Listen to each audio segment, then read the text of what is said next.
Je suis Adrien Mello et je dirige le service d'algorithmique de l'Université de Mons. Alors dans ce service, on étudie des structures mathématiques discrètes, dont une en particulier qui est un modèle intitulé un graphe.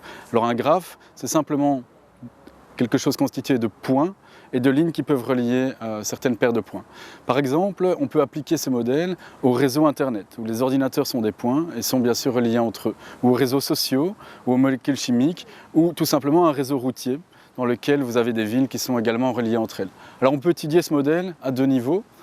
D'une part, d'un point de vue purement mathématique, étudier quelles sont les propriétés de ce modèle, et d'autre part, d'un point de vue informatique, c'est-à-dire trouver des algorithmes qui vont permettre de résoudre certains problèmes sur ce modèle, comme le problème de trouver le plus court chemin entre des points dans un réseau routier. Alors, dans le service algorithmique, on essaye de développer des outils basés sur des techniques d'intelligence artificielle qui permettent d'aider le chercheur à identifier ses propriétés. Bon. Comment est-ce que je suis arrivé à travailler sur ce modèle? En réalité, les mathématiques m'ont toujours intéressé.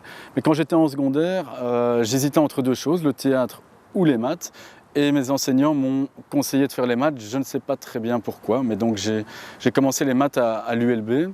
Ensuite, je suis venu à partir de 2001 donc, à Mons, où j'ai continué ma recherche et commencé continué mes travaux sur les graphes depuis donc, 2001.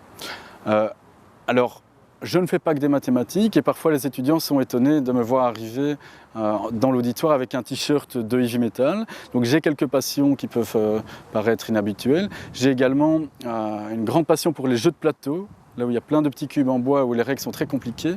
Et enfin, je pratique un sport qui est très peu connu dans la partie francophone du pays, qui est le korfball. C'est une sorte de mélange entre du basketball et du handball, et qui a la particularité de se jouer par équipe mixte, donc avec 4 filles et 4 garçons par équipe.